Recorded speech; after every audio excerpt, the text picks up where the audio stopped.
अस्सलाम वालेकुम एवरीवन, उम्मीद करती हूँ आप सब खैरियत से होंगे। तो आज मैं लेकर आई हूँ आपका सबसे ज्यादा requested video ratio and proportion. Ratio and proportion बहुत ज्यादा आप लोग कह रहे थे कि भाई रेशो रेशो रेशो, तो आज रेशो का टाइम आ चुका है।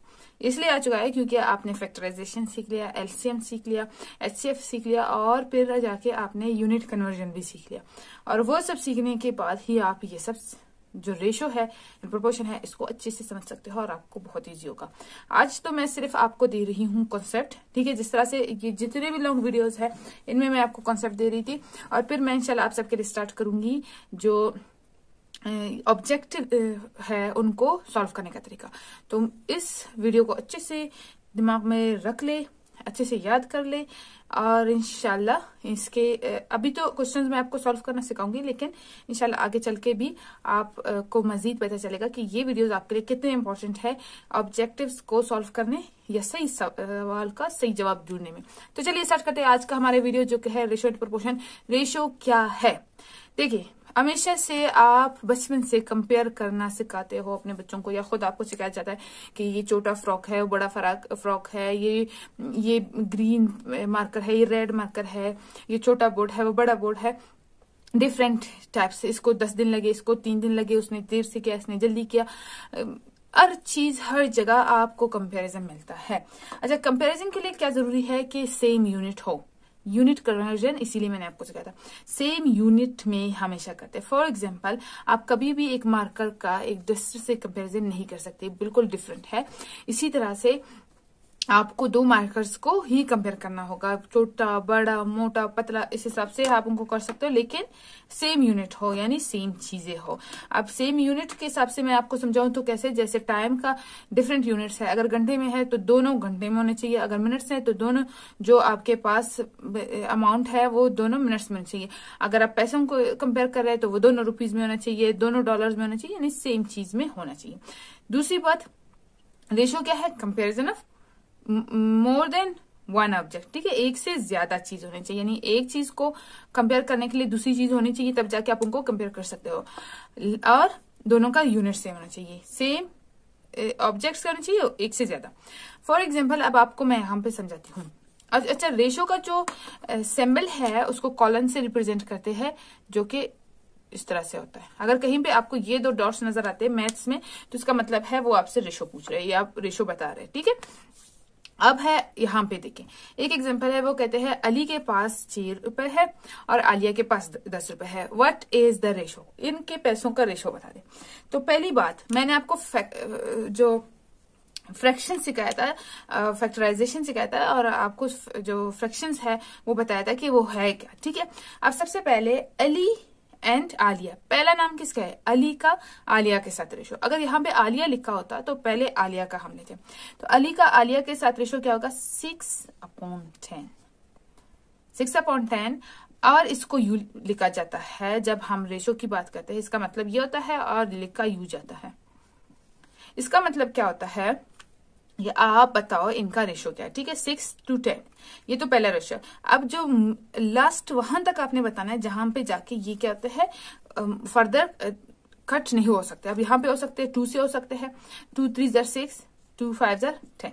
तो जो रेशो है क्या? 3:5 का रेशो, 3:5 का रेशो। ये तो हो गया रेशो, ठीक है। अब आपको कहते हैं कि भाई प्रोपोर्शन क्या है? प्रोपोर्शन क्या होता है? रेशो भी आपके लिए आ सकता है, प्रोपोर्शन भी आ सकता है। प्रोपोर्शन में क्या होता है कि मोर जो आप कंपेयर कर रहे थे, पहले क्या कर रहे थे? 2 ऑब्जेक्ट्स को, ठीक है, 2 लोगों के या उनके पैसों को, चीजों को, मैंने 2 चीजों को आप क्या कर रहे थे? सेम यूनिट के 2 चीजों को कंपेयर कर रहे थे। जैसे 2 चीज है उनके वजन को, या 2 चीज है उनके हाइट को, उनके हर हिसाब से, ठीक है, पैसे वगैरह का। तो ये तो हो गया 2 चीजों का आपने कंपेरिजन किया, वो तो हो गया रेशो। प्रोपोर्शन क्या होता है कि आपके पास 2 रेशोज है, उनका आप कंपैरिजन करते हो, तो वो क्या कहलाता है? प्रोपोर्शन कहलाता है। अब मैं आपको यहाँ पे सिखाती हूँ, इस एग्जांपल पे आ जाए। First day, second day, Ali and Alia. अब कहते हैं कि आप अली का हमें रेशो बताओ, उसके पास कितने पैसे है। फॉर एग्जाम्पल, पैसे है उसके पास उसने फर्स्ट डे कितने पैसे उसके पास आए, फर्स्ट डे उसके पास 5 रुपीज थे और सेकंड डे उसके पास 10 रुपीज थे। तो अली का पहला रेशो बन गया, जिसको हम लिख सकते हैं, अच्छा 5 1 ज़र 5, 5 2 ज़र 10, तो 1:2 का रेशो है, ऐसे भी लिख सकते हैं। या फिर हम पहले इसको कर्च नहीं करते, हम लिखते हैं 5/10 का है, फर्स्ट डे इंटू 10। पहले जिस चीज का नाम आएगा पहले हमेशा आपने उसी को लिखना है। अच्छा, इसको हम कैसे लिखते हैं, 5:10। अब आलिया पे आ जाए। आलिया का जो रेशो है वो क्या है, 6/12 है, जिसको हम कैसे लिख सकते हैं, 6×12। और ये 2 रेशो बन गया। अब ये क्या हो गया, 2 रेशो बन गया, एक आलिया का है, एक अली का है। और आलिया का रेशो क्या है, उसके पहले दिन और दूसरे दिन के जो मनी काउंटिंग है, उसके पास पैसे है, उनका रेशो है। और अली का भी पहले और दूसरे दिन के पैसों का रेशो है। अब कहते हैं कि आपके पास 2 रेशो है, एक अली का एक आलिया का, इनको कंपेयर करो। जब इनको कंपेयर करने के लिए कहते हैं तब इस कंपेरिजन को कहा जाता है प्रोपोर्शन। प्रोपोर्शन को 4 डॉट से रिप्रेजेंट किया जाता है, 4 डॉट से रिप्रेजेंट किया जाता है, ठीक है, डबल कॉलन से रिप्रेजेंट किया जाता है। तो ये हो गया प्रोपोर्शन। अब आपको समझ आ गया कि रेशो क्या है, प्रोपोर्शन क्या है, ठीक है, रेशो क्या है, प्रोपोर्शन क्या है। मैंने आपको क्या कहा कि जब हम 6 और 10 को क्या कर रहे हैं, 2 लोगों के पैसों का रेशो ले रहे हैं, तो उनको क्या कर रहे हैं, हम फ्रैक्शन में लिख रहे हैं। तो जब हम इनको फ्रैक्शन में लिख रहे हैं तो हो सकता है वो आपको ये बता दे कि अली और आलिया का जो प्रोपोर्शन है वो यू है।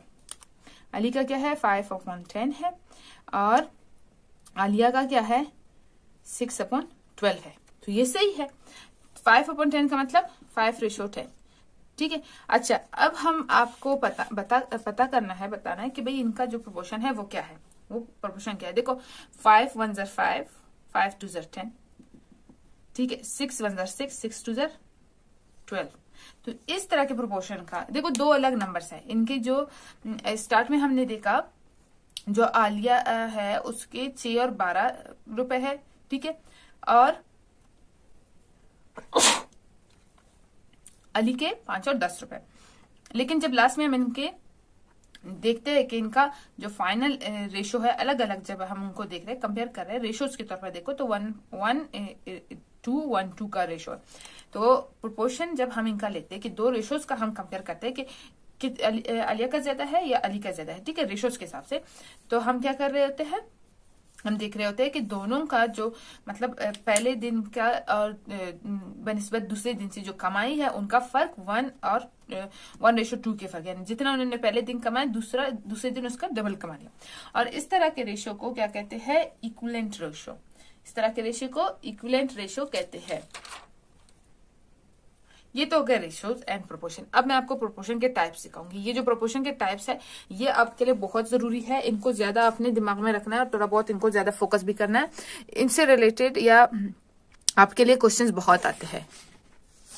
ओके, तो types of proportion. Types of proportion में एक टाइप है डायरेक्ट और एक है इनडायरेक्ट, और अक्सर इस तरह के आपके पास क्वेश्चंस भी आते हैं, ऑब्जेक्टिव क्वेश्चंस आते हैं। पहले तो आपने समझना है डायरेक्ट प्रोपोर्शन क्या है। डायरेक्ट प्रोपोर्शन में क्या होता है कि आपके पास 2 क्वांटिटीज है, ठीक है, 2 क्वांटिटीज है। अगर पहला क्वांटिटी बढ़ता है तो दूसरा क्वांटिटी पहले क्वांटिटी के बढ़ने के साथ दूसरा भी बढ़ जाता है, या फिर अगर पहला क्वांटिटी घट रहा है तो दूसरा क्वांटिटी भी घटेगा। इसको कहते हैं डायरेक्ट प्रोपोर्शन। एक के बढ़ने से दूसरा बढ़ेगा या एक के घटने से दूसरा घटेगा, ठीक है। ये कहते हैं one quantity increases, one quantity increases other also increase, दूसरा भी इंक्रीज होगा। या फिर इसमें क्या होता है, one quantity decreases other also decreases. Indirect proportion में क्या होता है कि अगर आपके पास एक क्वांटिटी बढ़ रहा है और दूसरा घटेगा, या फिर एक क्वांटिटी घट रहा है, कम हो रहा है, तो दूसरा बढ़ेगा, इसको कहते हैं इनडायरेक्ट प्रोपोर्शन, ठीक है।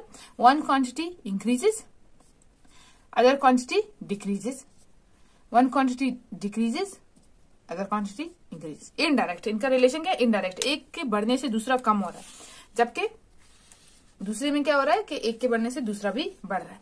अब ये कैसे होते हैं, इनके सवाल कैसे होते हैं डायरेक्ट एंड इनडायरेक्ट के, मैंने आपके लिए 2 ऑब्जेक्टिव्स भी लिखे और इनका फाइंड आउट करना है सही जवाब।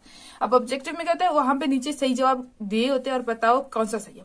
लेकिन आपको क्वेश्चन तो पूरा सॉल्व करना है। जब जवाब आएगा तो आप देखेंगे कि आपका जवाब कौन सा ऑप्शन में है, तो आप उसको सिलेक्ट करेंगे। अच्छा, तो डायरेक्ट प्रोपोर्शन और इनडायरेक्ट प्रोपोर्शन पे अब मैं आपको ये क्वेश्चंस कराऊंगी। इनके लिए स्पेस कम था, इसलिए मैंने इनको अलग से कराने का सोचा। तो देखिए, आपके पास दो क्वेश्चन आएंगे। फॉर एग्जांपल, ये आपका एक ऑब्जेक्टिव है और ऑब्जेक्टिव आते भी ऐसे ही है, और नीचे आपके पास ऑप्शंस है और आपको सही ऑप्शन लेना है। अब सबसे पहले प्रोपोर्शन में आपको समझना होगा अपने क्वेश्चन को कि वो डायरेक्ट है या इनडायरेक्ट है। आप इस चीज को समझेंगे तब जाके आप उसको सही कर सकेंगे। तो पहले आपके पास वो कहते हैं दो क्वांटिटीज है, एक है रुपीज और दूसरा है एप्पल्स। ठीक है, वो कहते हैं कि 10 एप्पल 50 रुपए के पड़े, बताओ 20 एप्पल कितने के पड़ेंगे। तो जो अननोन क्वांटिटी है उसको उसकी जगह हम एक्स लिखेंगे और एक्स की वैल्यू फाइंड आउट करेंगे, तो वही हमारा आंसर होगा। अब देखिए, आपके पास 10 एप्पल्स है, उनकी कीमत 50 रुपए। तो एप्पल हम ज्यादा लेंगे, कीमत क्या हो जाएगी, बढ़ जाएगी। तो इसका मतलब एक क्वांटिटी बढ़ने से दूसरी क्वांटिटी भी बढ़ रही है। इसको क्या कहते हैं, डायरेक्ट प्रोपोर्शन। सही है। अच्छा, अब यहां पे देख ले, क्या कहते हैं कि आपके पास दो क्वांटिटीज है। अगेन, एक क्वांटिटी आपके पास क्या है, डेज की, और दूसरी क्वांटिटी आपके पास क्या है, मैन की। वो कहते हैं कि 10 लोग 26 दिन में एक घर बना रहे हैं, बताओ फिर 8 लोग इस घर को कितने दिन में बनाएंगे। जो हमें अननोन है उसको हम एक्स लिखेंगे, कितने दिन में एक्स जो फाइंड आउट करना है। ठीक है, अब क्या हो रहा है, जो क्वांटिटी ऑफ मैन है वो क्या हो रहा है, कम हो रहा है। तो जब लोग कम होंगे तो क्या हो जाएगा, जो नंबर ऑफ डेज है वो ज्यादा होंगे। क्यों, क्योंकि जब ज्यादा लोग काम करेंगे तो वो काम कम दिन में मुकम्मल कर देंगे। लेकिन जब कम लोग काम करेंगे उसी काम को क्या होगा, ज्यादा दिन लगेंगे कंप्लीट होने में। तो क्या हो जाएगा, डेज क्या हो जाएगा, इंक्रीज। इसको कहते हैं इनडायरेक्ट प्रोपोर्शन और इनवर्स प्रोपोर्शन। अब आपको ये क्वेश्चन तो समझ आ गया कि आप किस तरह से इनको आइडेंटिफाई करोगे कि डायरेक्ट है या इनडायरेक्ट। अब आपको क्या करना है, सबसे पहले आपने इनका पहले फ्रैक्शन फॉर्म लिखना है। देखो, जब हम कह रहे हैं कि हमारे पास ये रेशोज है, ठीक है, जब ये रेशोज है तो हम इनको कैसे लिखेंगे, 50 एंड x, तो x अपॉन 50, अच्छा, इज इक्वल टू 20 अपॉन 10। ये हो गया। अब यहाँ पे एक चीज हम कर सकते हैं, 10 1 10, 10 2 20, तो ये क्या हो गया हमारे पास 2 अपॉन 1। अच्छा, अब फर्दर हम इनको क्या करेंगे, हम इनको जो प्रोपोर्शन का मैंने आपको सिखाया था, क्या होता है कि x अपॉन 50 का मतलब क्या है, x रेशो 50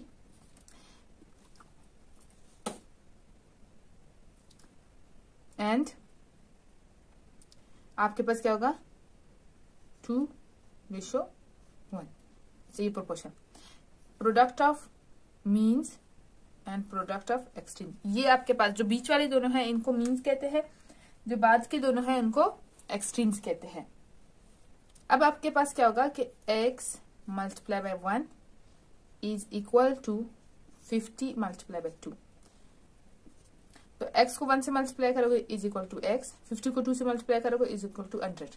तो जब आप 20 एप्पल्स लोगे, आपका जो हमने कहा था ना डायरेक्ट रिलेशन है, पैसे भी इंक्रीज होंगे। देखो 100 है, आपको 100 के पड़ेंगे। अब यहाँ पे जब हम आते हैं तो इनवर्स रिलेशन है, x अपॉन 26 किसके इक्वल है, 10 अपॉन 8 के। ठीक है, इनवर्स रिलेशन है। अच्छा, तो अब हम इनको कैसे लिख सकते हैं, x रेशो 26 प्रोपोर्शन। अब यहाँ पे देखे 2 4 8, 2 5 10, तो इसको हम 5 अपॉन 4 भी लिख सकते हैं। तो क्या होगा, 5 ratio 4। Product of means, means अंदर वालों को प्रोडक्ट ऑफ मीन्स कहते हैं और बाहर वालों को एक्सट्रीम्स कहते हैं। तो प्रोडक्ट ऑफ एक्सट्रीम्स, प्रोडक्ट मतलब मल्टीप्लाएंगे x 4x 4 multiply by x।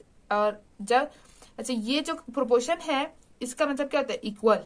ठीक है, तो इक्वल हम फिर से लगा सकते हैं, यहाँ पे भी मैंने लगाया, तो आप शायद सोचे होंगे कि कैसे है।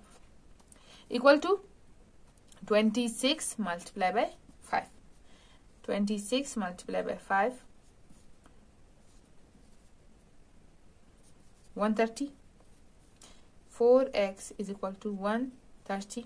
x यहाँ पे मल्टीप्लाई हो रहा है, दूसरी तरफ जाके डिवाइड होगा. 130 डिवाइड बाय 4. 4 3s are 12. 1 रह गया 10. Then 4 2s are 8. रह गया 2. पॉइंट लगाया, 0 बढ़ाया. 4 5s are 20. खत्म. x is equal to 32.5 days. यानी 8 लोगों को सेम काम करने के लिए 32.5 डेज लगेंगे, यानी 32 डेज लगेंगे. अगर राउंड ऑफ करोगे तो आपका आंसर क्या आएगा? 33. अगर फॉर एग्जांपल आपका आंसर आता है 32.5 और आपके पास वहां पे ऑप्शन में 33, तो यहाँ पे देखिए जब 5 है तो राउंड ऑफ करने के बाद साथ वाले भी +1 होता है.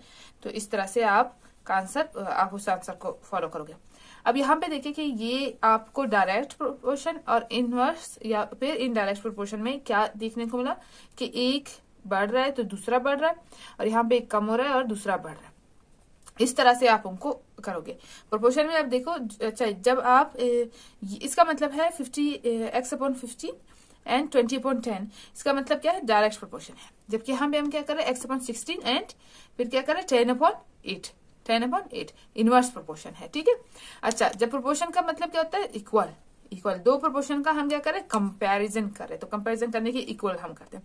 अच्छा, पर जब हम इन रेशोज को खोलते हैं, ठीक है, ये जो फॉर्म है इनका फ्रैक्शन फॉर्म है. x/50 क्या है? फ्रैक्शन फॉर्म है. इसको जब हम ओपन करेंगे तो हम रेशो के फॉर्म इसको कैसे लिखेंगे? x/50. इसका मतलब यही होता है. ठीक है.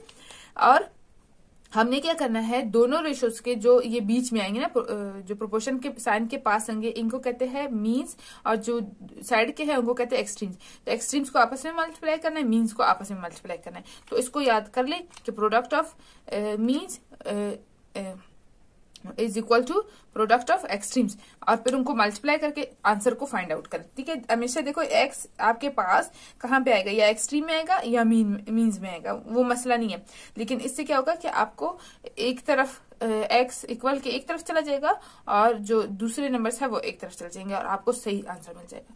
तो इस उम्मीद के साथ कि आपको ये वीडियो पसंद आई होगी और आपको जो रेशियो एंड प्रोपोर्शन है वो समझ आ गए होंगे. इंशाल्लाह नेक्स्ट वीडियो में मैं आपके साथ शेयर करूंगी मुख्तलिफ क्वेश्चंस आपके बुक से, जैसे कि आज हमने किया, ताकि जब आप अपने पेपर कर रहे हो तो वहां पे भी आपको आसानी हो.